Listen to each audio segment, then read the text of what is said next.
This is To The Point, a Rhino experience. Voted one of the top home services marketing and operations podcasts. Cutting through the bullshit and getting to the point. Hey, what is up, To The Point listeners? It is your boy, Chris Yano, the host of To The Point Home Services Podcast, and we've got another banger of an episode coming up for you with my man, Darren Dixon, who is the founder and CEO of fyxify. We're going to get into some of that stuff, but I love his knowledge in the industry and some of the conversations we've had and like innovation and software and all the fun stuff that sometimes can be confusing to talk through. Well, I want him to kind of come on and share his opinion on things and like his view of the future and technology and the e-com space and all this other shit you keep hearing over and over again. But listen, Darren, welcome to the show, bro. Man, I was worried about saying shit, and you have it built right into your jingle, man. The intro, bro. Yeah, that's right. Yeah, you don't have to worry about that. We are a filter-free. We are a filter-free environment. Yeah, no, I'm excited for you to come on, man. Like I said, you and I have had some pretty good conversations around this, and like I see it, and I get it. Yeah. So yeah, I'm happy to be here. Man. Thanks for inviting me. Welcome. I got at some point in time on this podcast, I got to figure out why in the hell you chose fyxify. I think I spelled it wrong like 20 times before I actually got it memorized to get it right, because it's not like that's an abnormal name. I don't want to get into it yet. Okay. But I do want to get to know you a little bit, man. And so I do things. Sometimes I shake things up a little bit. Producer Ryan's looking at me like, "What are you doing now?" I didn't even tell him. But we're gonna play a little bit of game of called Would You Rather. You ever played that before, Darren? Man, let's go. So I think what this does is it gives myself and the listeners a good way just to kind of see what Darren's about before we get into the business side of things. Your game? Right on. Let's go. Okay, cool, dude. Right out of the gate. I asked some of my other rhinos this earlier when I was kind of testing out some of the questions, and the first one got a pretty great reaction. So we're going to start out with a little banger right off the bat. Would you rather, Darren, chew your toenails off or someone else's fingernails? Man, so, people will laugh about how often I get pedicures. So I would say definitely chew off my own toenails because I'm about keeping it clean, bro. Yeah, and who knows where in hell their fingers have been. Get out of here. You know what? And now you're making me think about things, man, because I have such a huge pet peeve, dude, about dirty fingernails. Like I've been sitting in meetings where I'm looking at people's fingernails along the table because I pride myself in taking good care of the nails. And I'm like, God, like, what have you been doing? Digging holes with that? Like, listen.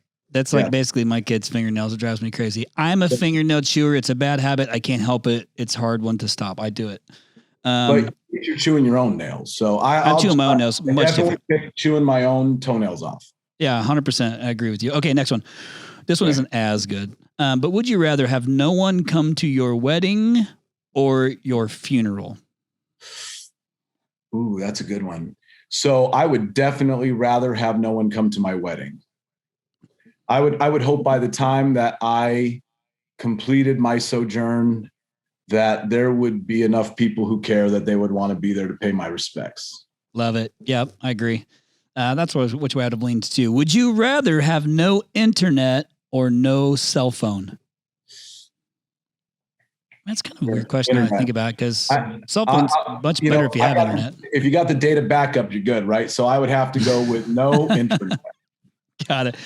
Would you rather go back in time? Well, first off, Darren, do you have any kids? Yeah, I got about 10, but go ahead. I just wanted to throw that out there. Hey, would you rather go back in time, meet your ancestors, or go into the future to meet your great-grandchildren? Oh, my God. Great-grandchildren, huh? Don't be putting no negative mojo on me, dude. I plan on being here to I said great. Maybe it's great-great-grandchildren. Then how about that? I would say, that's a tough one. I would rather go into the future and see what my posterity looks like. Attaboy. I think I can go back and forth on that one quite a bit too. Listeners, I don't know what you're thinking. You guys are kind of going back and forth, but I think it also depends on. I'm nostalgic. If you don't have kids, this is a pretty easy one to answer. Yeah, I mean, I'm nostalgic, right? Like I think about what it must have been like to try to live in that time and stuff. And I dig history a lot, but I definitely would love to see the impact of I mean, look, when we have kids, we hope that we're going to pass something to them, right? And it's not necessarily something material, right? It's really more important about the citizens we create them to be, or, influence them to be. Legacy. So to be able to see what future generations look like because of that work, then I would say definitely that's where I would. Sure. Yeah, man. Sweet. Good answer. I got two more. This one's going to be, these will be good. Well, we're going to finish off with two. I like this. We'll finish off with two bangers. The game of Would You Rather looks much different in different situations, but on the podcast, this is what it looks like. If you would have said never have I ever, I would have opted out. No. Never have I ever. Nope, we wouldn't have done that. Don't play that with your in-laws. Do not play that with your in-laws. Just put that out there. I'm just telling you, I've done that. Okay. That's sound advice. PSA, thank you. Would you rather dumpster dive for food or ask customers outside a restaurant to buy you a meal? Oh my goodness.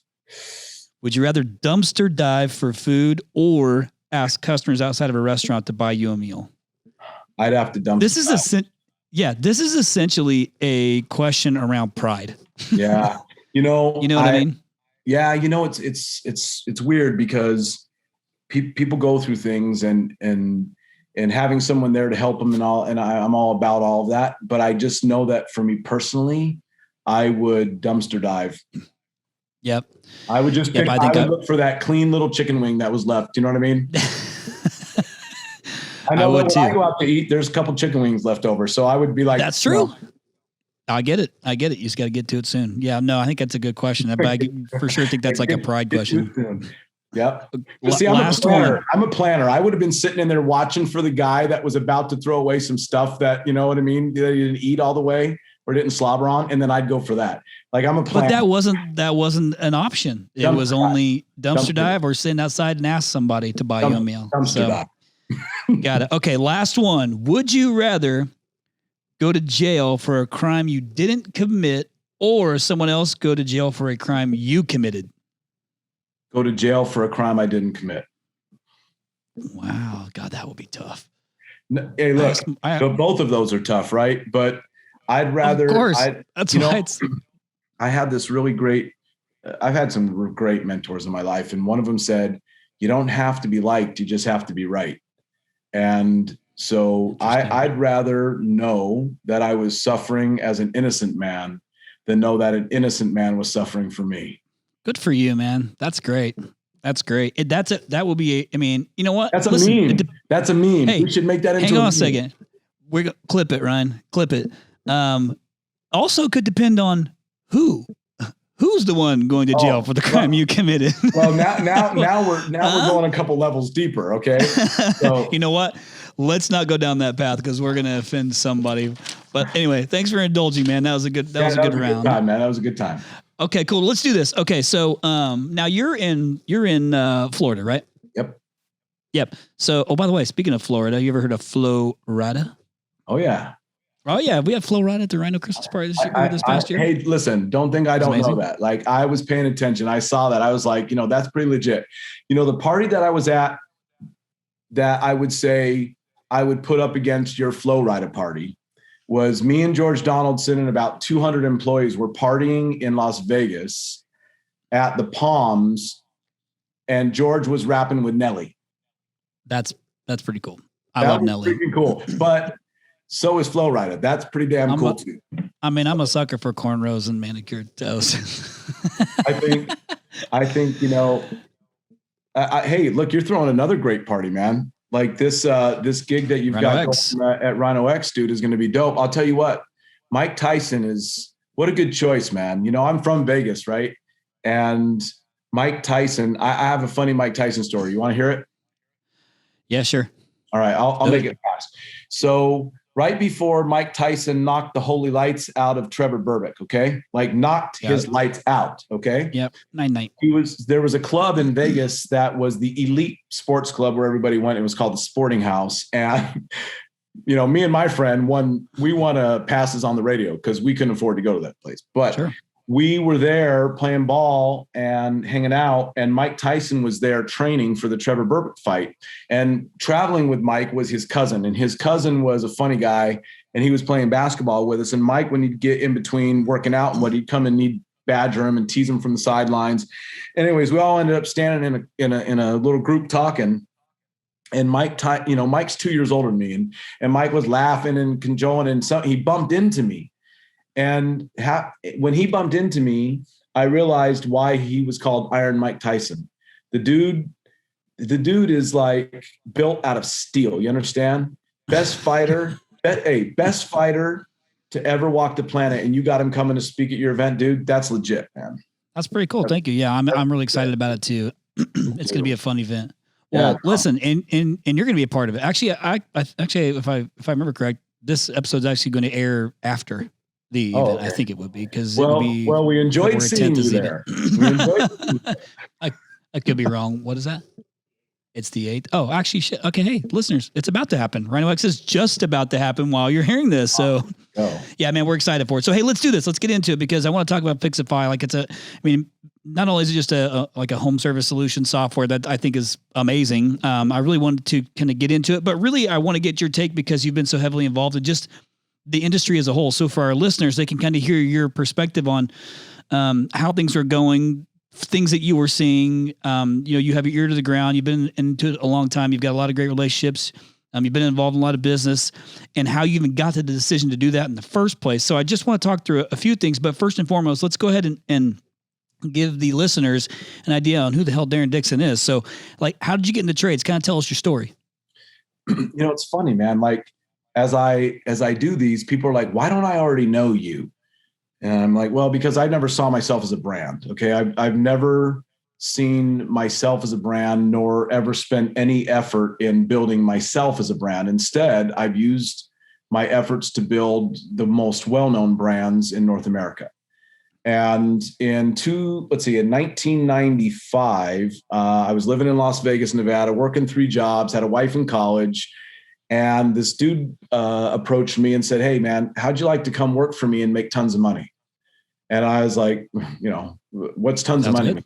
Yeah, right. What's tons of money? And he said, well, I don't have anybody that works for me that makes less than $50,000 a year. And I was like the heavens opened and I heard angels sing because at the time that was going to change my life. Okay. That was a life change. And so I said, all right, well, what do I got to do? He says, so you got to come sell air conditioning units and you're going to get paid straight commission. And so I said, I'm in. I said, I'm in before I even knew anything else about it because I was ready to go. So I started selling AC in the very beginning in 1996. The very first training that I ever went to for air conditioning was being done by a company called Contractor Success Group, which ultimately had Terry Nicholson and Lon Castle and some of the best sales trainers that have been kind of legacy sales trainers in the industry for a long, long time. Anyway, long story short, man, is that it was like, so let me see if I got this straight. You pay me. Was Abrams in that? Jim Abrams was the man at the top, right? He was like iconic, right? He was like the Steve Jobs of our industry at the time, Yep. And Terry's been on here. He'll be here this coming Rhino X. Right. Terry Nicholson and I have been longtime friends and business partners. Anyways, so definitely one of the most talented trainers and teachers in this industry, and yeah, great pedigree too. So anyway, long story short is I was like, if you guys are going to pay me to sit in people's houses and sell and talk to them and sell them air conditioners, this is easy because everything I've done leading up to this point in my life has been a lot harder than that. So anyway, long story short is it went good for me and I was able to connect with customers and it was easy. I couldn't believe I got paid to do it. I just went in people's houses and sat down and helped them. And that came natural to me. So long story short was I went from sales guy to sales manager to general manager to buying the company and ultimately turned around and created the first 1 hour heating and air conditioning company that there ever was. And sold that company. And that was where? That was in Las Vegas, Nevada. Yep. That was where it all happened. That was the first place. And so we were jamming and we were growing so much. And the reason we were growing was because I was using these little manuals, right? They give you these little manuals the first one was called Instafix. And it was, I'm not kidding you, it was like 47 pages long, right? And so you'd read this thing and then you surmise, okay, this is the way to run a home services business. but we went after it and we did a good job with it, and we created 1 hour, and we opened the first 1 hour, and that went really well. And then Clockwork came and absorbed us, and we merged with them in 2004. And my job was then to turn around and duplicate what we had been doing in Las Vegas as many times as possible. So we went out and started buying companies, and we grew from 0 to $160 million in about 4 years. And we had, it was fast. It was very busy. A lot of great people working in that environment and doing those things. And the thing that happened that was really cool about that, Chris, was that I had now like 24 budgets to review, 24 daily management reports to review, et cetera, et cetera, et cetera. So I became very quickly understanding patterns. And I had, like I said, great mentors that helped me to understand and learn the right way to market and, just continue to grow. So we obviously sold that company to Direct Energy, and then Direct Energy sold that on to Authority Brands. Authority Brands. Yep. And they're doing great things with it too. I can see, I keep very close tabs on it, because the very, very, very first truck that was ever wrapped that rolled out on the road came out of my office. And so I remember Abrams said to me this. He said, the day's going to come when you're going to travel around the United States, Darren, and you're going to see the brand of our trucks rolling on the road, and you're going to know that you were part of making that happen. Anyway, long story short is that's where I've put my energy, my man, is putting it into building companies and not building, some kind of a persona for myself. Got it. Yeah. You want to know a fun fact? Totally. So Authority Brands, with their CMO, I have a great relationship with Heather, who's also been on the podcast. I think she was on maybe in 2020-ish, somewhere around there. It was for sure in 2020. Now I think about it. And it's because the question of like franchising was coming up to me, and I thought, well, and I knew her from her Dwyer Group days. Yeah. So anyhow, kind of a small world. But so I want to go ahead and segue into that. Well, thanks for sharing that. Obviously, I knew you've been in the game a long time too. I didn't know the connection to Terry, which is cool. So cool, man, that you guys will be here at the same time. This coming weekend. It's going to be a good time. That's going to be awesome. But listen, after being in the HVAC industry for so many years, like obviously you've seen a lot of change in a lot of different ways. I say so many. Is that the gesture? Is that your thank you gesture? Yeah, that's how us old guys say thank you. How do you see like the whole changing consumer demands impacting the way the contractors are doing business? Like, I know you've been involved in a lot and for a while, and you've seen a lot of different change, but like, where are you at, man? Where are you at on that? So, when you think about the industry, oftentimes we can overcomplicate it, right? And overthink it. So what I do when I look at the industry is I say to myself, first and foremost, what's going on in a person's mind when they're having this problem, right? And because that's what we do, right? We solve problems. And so what's going on in a person's mind when they're having this problem? And yeah, we kind of got to be psychologists. Right. I mean, and so realistically, they want their problem solved as quickly as possible. They want it to be as easy as possible to fix, and they want it to cost as little money as possible, right?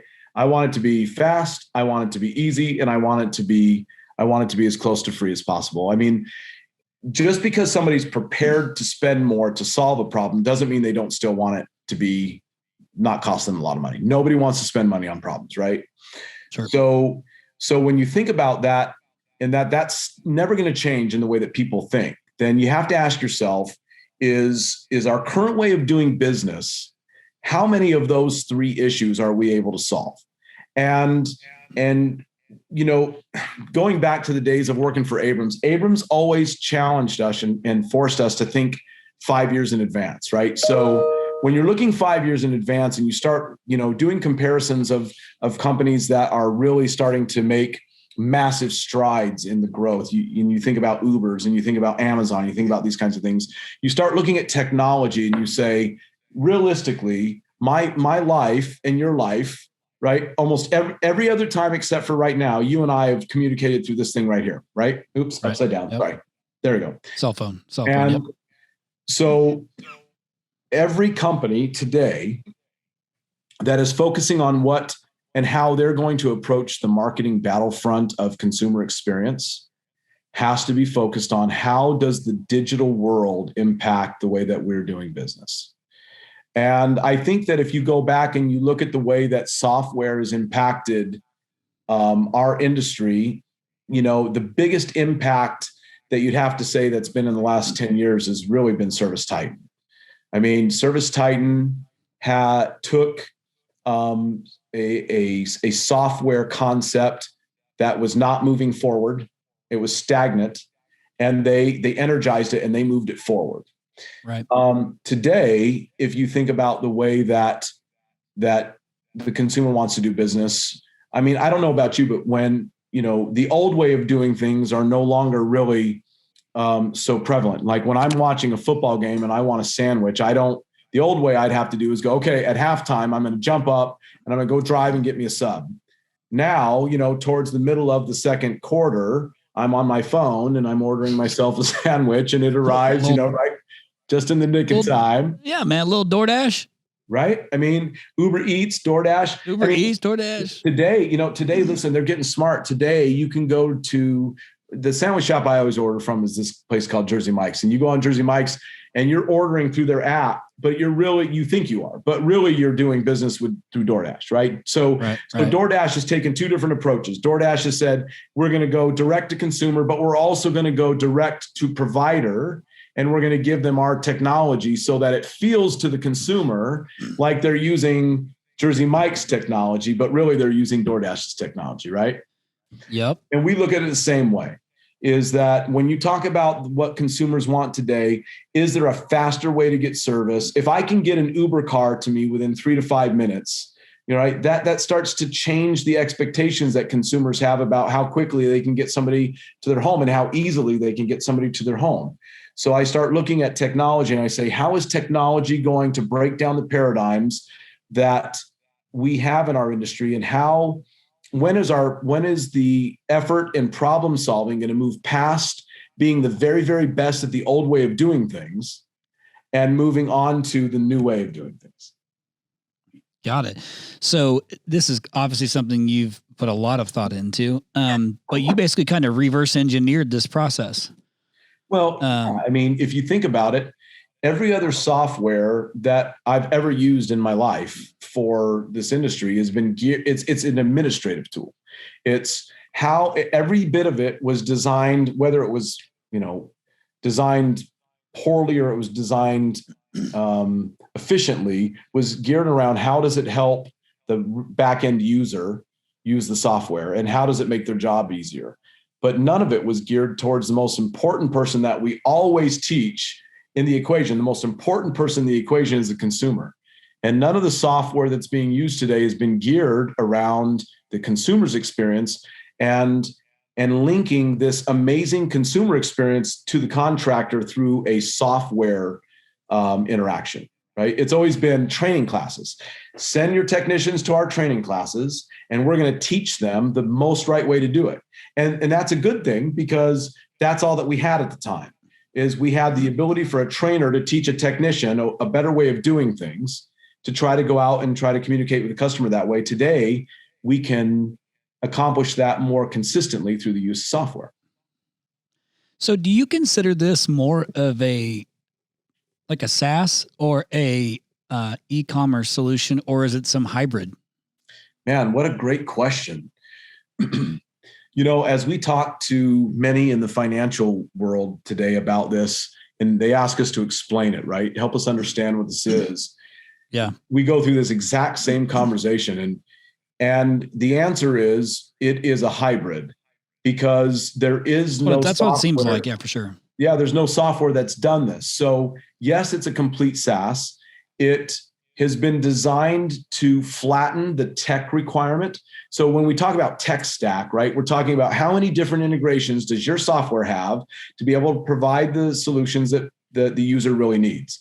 And in the most popular softwares present, the most present popular software is this big tech stack. You have to subscribe to this and you have to subscribe to that and that and that and that, and use them all. And hopefully they all kind of work in conjunction with one another, but never designed to work that way. Whereas what we looked at when we were designing this software is how could we incorporate all of that functionality into one process that flows from the consumer getting the technician directly dispatched to their home to tied to the back end. The software is in the consumer's hands, so they're having a complete consumer experience. It's all laced through the back end and working with AI and automation to create an experience that doesn't presently exist. So yeah. So hang on, I got to interject. Okay. Cause I'm like, okay, now I'm getting it. I'm starting to see like I'm connecting some dots here. One, you had, and by the way, listeners, I say SaaS, I should explain what it is. It's software as a solution. That's what SaaS means. But you talk about like integration with like a CRM. So is this something that works in conjunction with like a Service Titan or anything like that? So I guess the easiest way for me to just say this is just plainly is that you would not have fyxify and Service Titan in your business. You would have one or the other. And if it was Service Titan, you'd have all of the bolt-ons, or you would have fyxify. Got it. Okay. That's good to know. I'm just trying to understand the differences. And so to try and help our listeners understand the differences too. Complete dispatching, complete CRM, complete databasing, complete management suite, everything. Oh, got it. So because I brought up the e-commerce piece of it, the thing that I've kind of struggled with e-commerce is, and I'm a believer. I think that I love purchasing online. I love speed to service. I love being easily accessible to be, for contact, because people don't want to talk to you if they want to reach out to you and do business with you without even having a conversation with you. I like the idea of these things. But where I've noticed a lot with e-commerce is that you still have the contractor actually has to put some sort of plan in place to push it. You can't just throw it on the site and then people are going to buy from it. Like there's a piece that's missing. And so when I talk to some of our customers or my friends that have it in there, like the missing ingredient has always kind of been in that space. Yes, it's on the site. There's no real plan in place to push it, to get it out to the consumer, to like, it's just, there's not much to it. That's why I'm saying, like, when it sounds like you reverse engineer this, you kind of took it from the consumer experience perspective and worked it the opposite direction and automated everything. Yeah. So that's awesome. Right. So let's chat about that for a second. So first of all, statistics are very important to me because they tell a story, right? So today, 80% of all replacement sales in North America happen at the time of a critical failure or at a service call, right? Whether it's a breakdown or it's a tune-up. Only 20% are being proactive sales, right? Marketed leads, if you will. Yeah. So the other very important statistic is that 81% of all replacement sales are minimum SEER. So the first way that we look at it and what you're talking about here is that when we're talking about proactive sales and the way that those sales are made, you're talking about 20% of the impact on your business to your installation department, 20%. The 80% of the impact that you can make is going to be at the time of a service call. But when what we've done is we've looked at that and we said, okay, we've always considered the sales process just to be very on a continuum.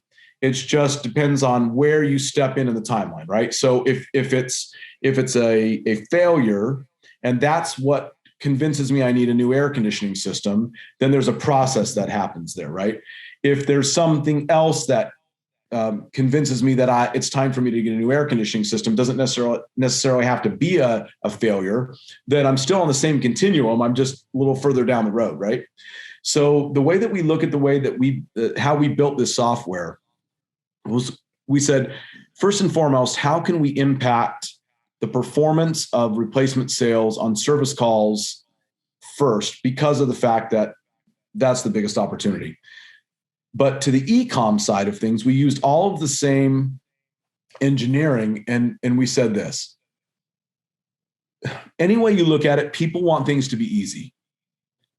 Today, the easiest up till today, or up till very recently, the easiest way to accurately, when you take all of the impact of what it takes to install an air conditioning system in your home properly, or a new water heater, or an electrical system, whatever it is, it's still today, up until now, has been an expert has to come over to the house, do an assessment.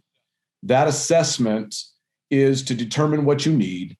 And then there is some process that they use, which has no standardization to it in the way that recommendations are made to a customer. Is that right? Yep. Okay. So what we said was, we think that we can step in a portion of that process on the proactive side of things for the people who want to use a digital process in doing this. And we can build a solution that not only works right for the consumer, but it still protects what the contractor wants. And let's face it, I've been in 100 meetings where contractors are stomping their feet and pounding their fists about e-commerce because of one real reason. How does it affect them financially? Let's face it, the replacement business is how we drive the profitability in a home service business, in the HVAC business especially, right? On how that's the profit model. So you start monkeying around with that and you start getting some guys concerned real quick. So, sure. Right? I would too. I did for the last 20 years feel that way. But once we had designed a process that we knew could give the consumer what they wanted, protect what was most near and dear to the contractor's heart, which was the ability to do the job right, maintain their service that they give the customer, and protect the profitability, that we'd have a solution. And that's what we built in. And so there will be, our belief is that if you look at the way that good technology has impacted our lives, it's really replaced less efficient, less easy ways of doing things. And as soon as that process exists with e-com for HVAC, plumbing, electrical, whatever it is, it's going to replace it too. So we give the contractor those tools, to protect their existing customer base, right? The worst thing that could happen would be that the money I've already spent to bring a customer into my business, I turn around and lose that customer because I don't offer a solution that will help them do business the way they want to do business. So our first primary focus was on making sure that the tools that we're providing in fyxify for those contractors to offer to their customers who want to do e-com are there. Not just a little question answer, we're talking about a completely integrated into the back end, designs the system based on the configuration of the whole 9 yards, like what a salesperson would do when they're there, all the way down to the defaulting of integrated financing. And here's what's so important, Chris: reportability. See, it's one thing for someone to come to my website, click on some buttons, right, and kind of walk through a little story of how do I build an air conditioning system, and either they do or they don't. We need to make sure that we have complete reportability in the way that consumers are using our e-commerce, just the same way that we use reportability on how a technician performs when they're on a maintenance call or on a repair call or on a replacement lead, right? So that we can get that information so that we can constantly make that process better so that it succeeds. Yeah. First off, obviously I love that reportability piece of it. Something I want to go back to that you were talking about is kind of really this takeover of the salesperson's type of, impact. I've had some really high level conversations with some major players about getting rid of the sales force and automating it. Are you hearing this more? And I'm going to make an assumption that this is something you've heard more and more, and maybe it's not completely, but it's come up a few times, enough, even last year, that got me thinking about it. Can that model really exist? Can it work? The more I start to even study our own data as a digital marketing company and seeing the lack of people who actually want to have a physical conversation with somebody leads me to believe that, yeah, I think that that's certainly something that can happen. But I wonder, so two questions are you hearing more of that? And then second is, can you as the contractor create specific offerings no matter what is being searched for or whatever was being put? I hate to use better, best, good, better, best, whatever, but is there a predicted outcome that the consumer, or the contractor can choose no matter what? Or what do you say? Give me some of those examples.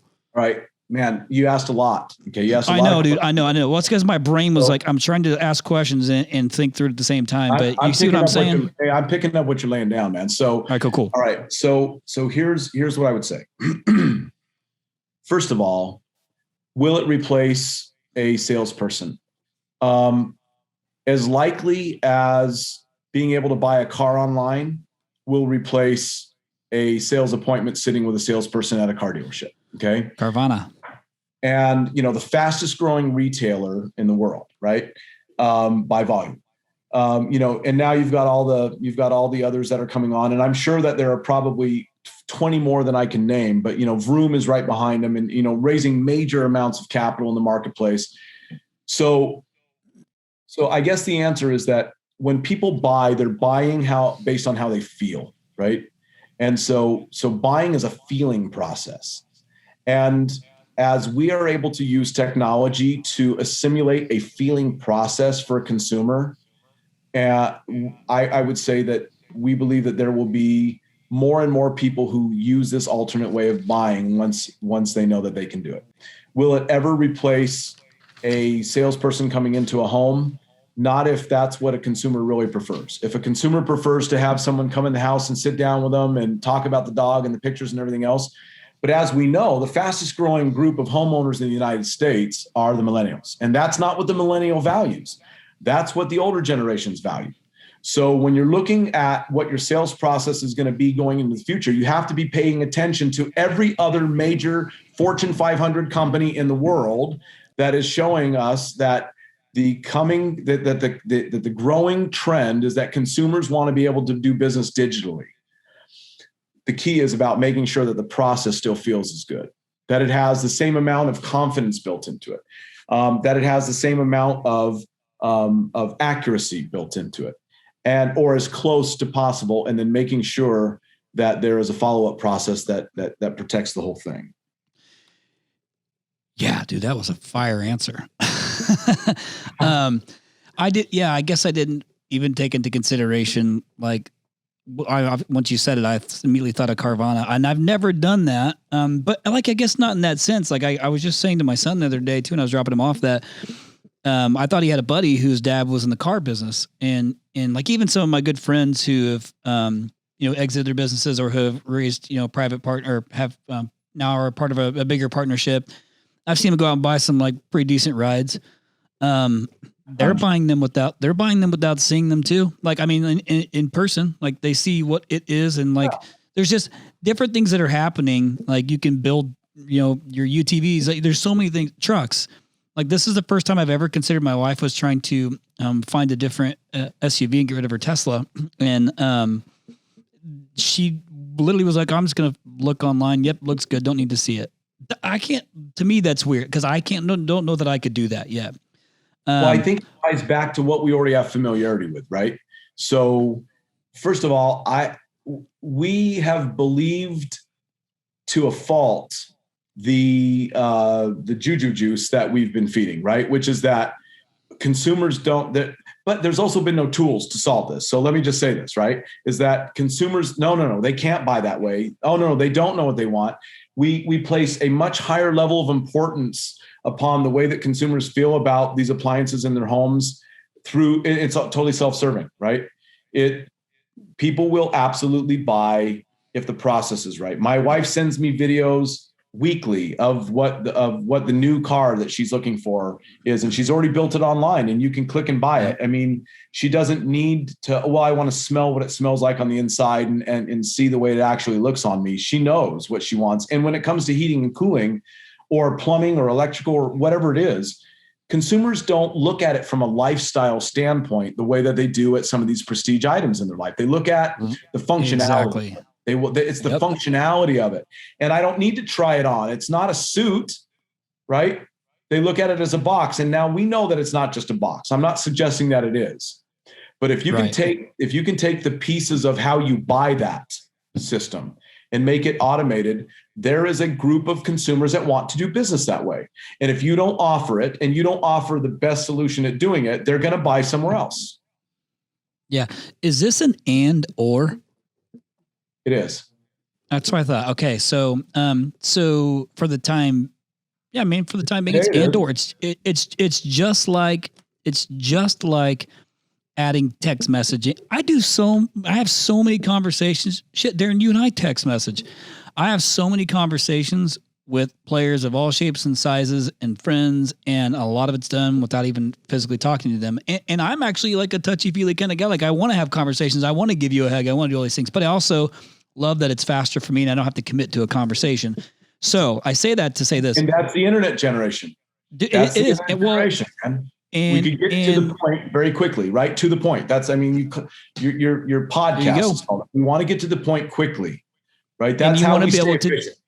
Exactly. And you want to be able to do it by whatever means necessary. So if you used to be a phone call guy, if you liked the contact forms, you're like, I don't want them to fill out a contact form. I want them to call. Well, listen, contact forms are actually just as valuable as phone calls, which now you add in chat. Now you can add in the text feature. I mean, there's so many ways you can connect with somebody. Social media, you can connect with people. I believe you as the contractor have to give the consumer any way that they can potentially reach out to you, chat, That's text, exactly right. Phone call, contact forms, whatever it is, you got to have that as an option, or 100% you're losing business. Do you think that's fair, Darren? I think you're 100% right. And it's one thing to go, okay, how much effort are we going to put into something that 1% of the people want to do? But if you go back 2 years and you think about the fact that $500 million worth of equipment was bought online and shipped to consumers' homes, okay, that's that represents close to 5%. If you bring it out to a retail price, you're talking about close to 5% of the market wanted to do business that way. That's significant. And the only reason it's not more is because till now, there hasn't been a faster, easier, and more affordable way to do it. So is this more of you're trying to create an experience, like a customer, like a next level customer experience that no other software is doing? You're creating your whole own experience. Like the way that you've done it is you've kind of focused on that customer experience journey.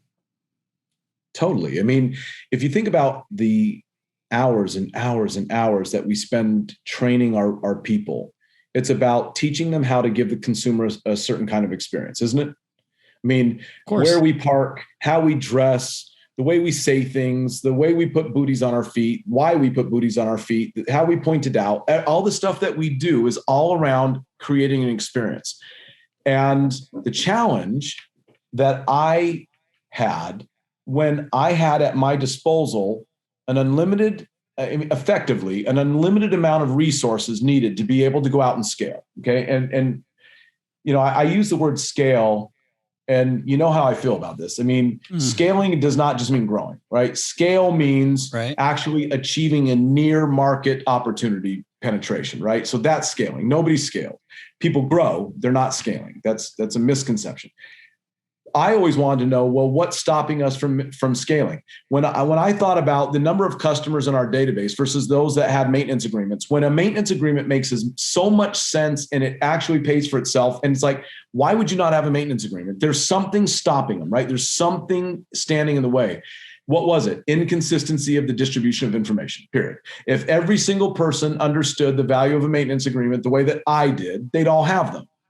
So everything that stops us from being able to gain the levels of consistency, performance, and growth in the businesses always ties back to how many times in a row we do the most right thing. And so when we're looking at software and how it can add to the performance of your business, it's about being able to give consistency to the process that gives consumers what they want, when they want it, and how they want to do it. Got it. So I got 3 questions we're going to finish out with, and these are going to be really good. So look at all the scribbles on my paper. If you can see all this, I've been writing down so many alternate questions based on what you're saying. And that's actually what I hope happens from these, is it kind of gets my brain thinking through, not only from your perspective, but the consumer perspective and the contractor that's listening perspective too, to try and just grasp it all, because I assume that our listeners are trying to do the same. So one is, how easy to implement this is it? Like, is it, how easy is this implementation process?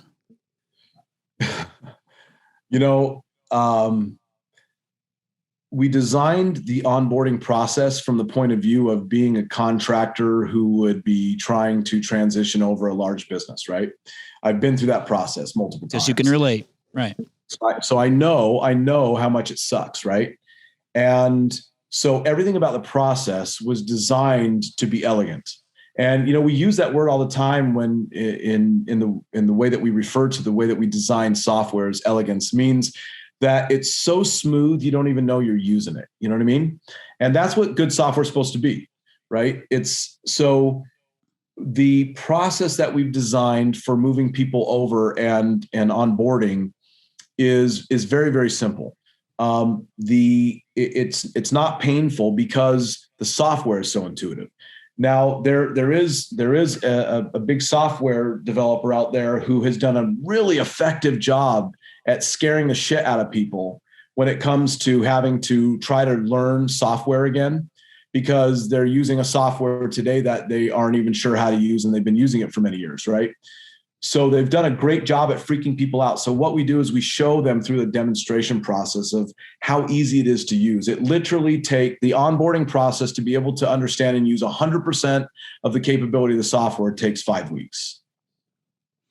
So second question to that, because my hope was it was going to be that having known you have kind of been through this process, I assumed you look at it through the looking glass of the contractor at that point. Oh man, how am I, because it's going to be difficult. Or how can I make this as easy as possible, or whatever I forget what word you use. But the second thing is does size matter? So meaning, does the size of the contractor matter on using fyxify? Not from a capability standpoint.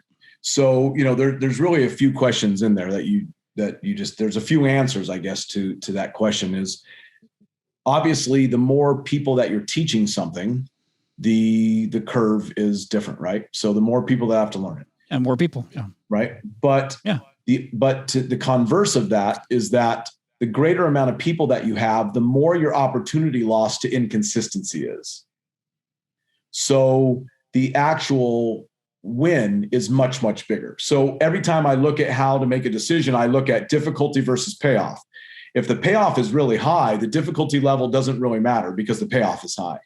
If the payoff is low, then the difficulty, starts to make a lot more important. It has a lot more weight in the decision. So if you are a company that is smaller and you don't want to use, off-the-shelf software that was not designed to actually help your business function much more effectively and actually succeed in the levels that fyxify was designed to automate and add consistency to, you can afford this software. If you are a 25, 50, 100 truck operation, there's no limitation. It was designed to operate a business as big or as small as you want to, because it's of how much the automation performs. Got it. So it's it's totally kind of scalable. Got it. It's totally scalable. And obviously once you get bigger, you have like integration strategies or integration processes and things like that. Somebody champion that type of stuff. So last piece is, do you believe that this is a tool, a software, a whatever, that you have, that a contractor can have to set them apart from their competitors? So it's funny that you asked that question that way. So I spend a great amount of my time focusing on how to develop strategic market advantages for myself or for a client.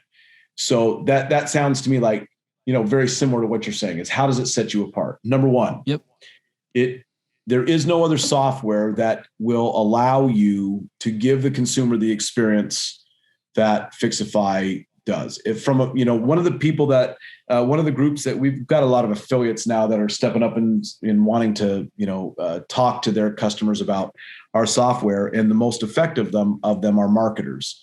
And the reason that marketers are coming forward so fast is because they know that when it comes to being able to stand out in a marketplace with a message, is that if there is no difference, if there is no opportunity difference for value improvement or experience difference for the consumer, it only comes down to how much you spend. Okay. How much you spend is going to drive volume. Once you can start to differentiate and you can have a different kind of an offering to the consumer in the marketplace, you now have the ability to cut through all the different noise that's out there, right? So from just from a consumer experience alone, Chris, that if you really look at what fyxify was designed to do, is it's designed to help consumers have a faster, better experience and lower the cost of doing business to the contractor so that earnings can increase and that you can expand more consistently and that you can improve your cash flow, ultimately your profitability, right? Through greater levels of performance.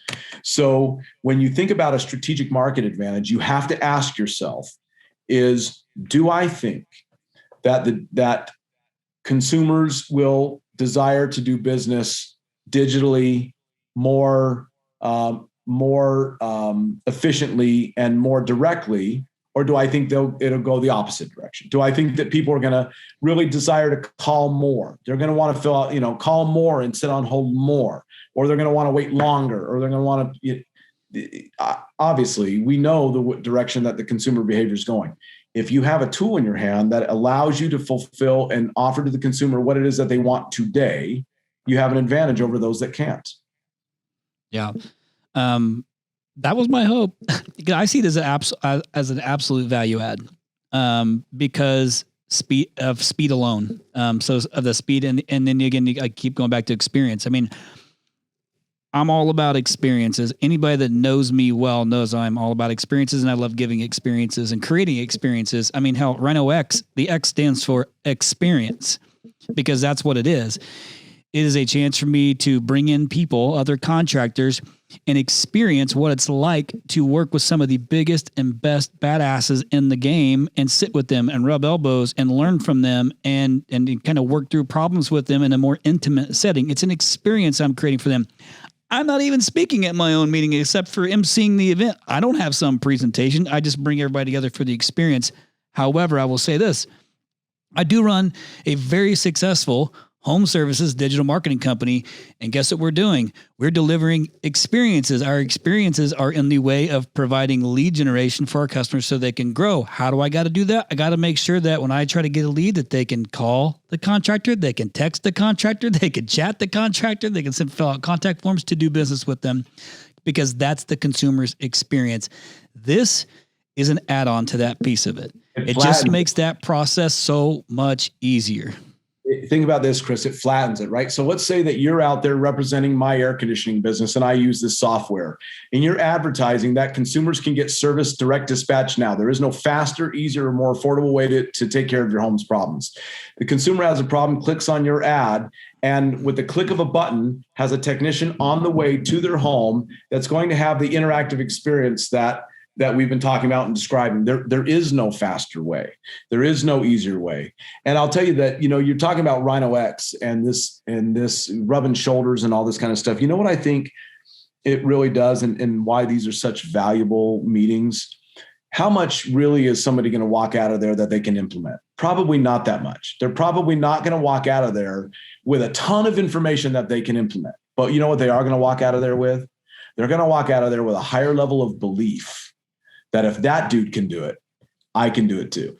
And when it all comes down to it, man, nobody handed you your business, man. You built your business because you had this belief that you could go out there and do it, right? I built this software from nothing because I had a belief that I could get it done. Ken Goodrich built this massive business that he has because he had a belief in himself that he could get it done. And so I appreciate you and the other people that are in our industry. That used to be us, right? Where we would have these events and thousands of contractors would come to them and rub shoulders and exchange ideas and take away from their higher levels of belief, man. I'm stoked to be part of it too.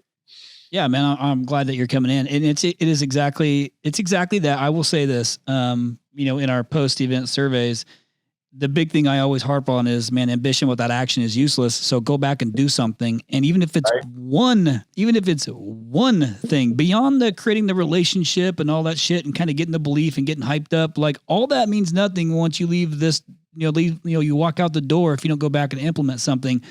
The majority that came went back, implemented, and we have some great success stories. I'm so happy to capture this year at Rhino X 2022 from those that are returning. It's a pretty cool experience, but you're right. There's also a layer of accountability that comes with that says, damn, I worked with Leland. I worked with Dave. I worked through this problem. They told me to do this. I'm going to go do that. And then letting these guys say, hey, send them a text message. how's it going? Just checking in. Were you able to do this? Yeah. There's like another layer of account. It's almost like you got dad watching over you, man. Dad's on your ass. Like he wants to get it done. So listen, for the sake of time, we're at the tail end of this thing. I appreciate you kind of diving into this too. And listeners, obviously, if you have a ton of questions, you've written things down. I always make notes. I'm listening to podcasts for things I need to go back and reference, but listen, like connect with the guys. What's the best way for them to get in contact with you or with somebody at fyxify, Darren? So the easiest way is to go to our website, which is www.fyxify.com.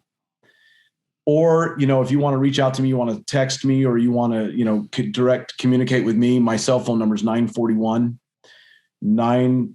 What is my phone number? I never tell them. 941-928-9144. 941-928-9144. I've got a really awesome team of individuals that can help. But if you have a direct question, you want to talk to me, man, I'm totally accessible. And it's exciting. I'm excited to be part of this. I'm excited to come out and hang out in Phoenix and participate in the Rhino X event. And we really appreciate being on here and getting to talk to everybody about where the industry is going and hopefully offer some information that can help. Of course, man, I appreciate your time. And listeners, it's just another option, another tool that you can put in your belt if need be. It's just all about kind of what fits what you're trying to do. Do you want to give yourself a competitive advantage? Does it work? So it's my job, on to the point, to kind of bring these things out there and put them in the open and bring in guys like Darren to talk through these things so you understand and know what's out there. I feel obligated to do those things. So I appreciate your time, Darren. I don't take that lightly. Oh, man. And listen, I'm going to go ahead and close this thing out like I always do, reading a review. And the review is, let's see, from IzzyBoo911. IzzyBoo911. Ryan, was that you? That was you. Okay. Great podcast that impacts a person to be better and to do it better. 5 stars. When you guys started the podcast, I thought, this will be interesting. But now, wow, I can't wait till the next one comes out. You have impacted the HVAC industry to help each other, local or nationally. There is help for every question you have. Thanks so much for connecting the dots. Proud to be a part of this industry. IzzyBoo, that's pretty awesome. Thank you so much for that. Obviously, like, that is the best rewarding thing that we can get, is a review, not only for us, but for our guests. If it's a particular episode, you leave those reviews, we'll share it with them. So please keep leaving reviews. This is going to be another phenomenal year for our industry. And a lot of your peers are going to need help along the way. This is a great way to give them help in a very fast way. Send them the link to the podcast and they can subscribe to it and get it or whatever, and hopefully helps them move their business forward. That's its only job. So again, Darren, I appreciate you so much. And until next time, no 0 days. Listeners, thank you so much again for listening to this podcast week after week. We are extremely grateful. Again, the whole purpose of this podcast is to give back to the home services industry that we love so much, whether you're a Rhino or not. We really appreciate all the subscribers. And if you haven't subscribed yet, please go in and subscribe and you'll get all the episodes sent to you automatically weekly. Also, we have really enjoyed your feedback. It's so meaningful for us when we get to read the nice comments that you guys put. So keep doing that. And if you don't know how to do it, here's what you got to do. You search for To The Point Home Services on Apple Podcasts. You click on our profile, scroll all the way down to the bottom, and hit write a review. And be honest and share your story and how the podcast has impacted you and your business. Thanks again from the bottom of our hearts at To The Point Home Services Podcast. We appreciate you.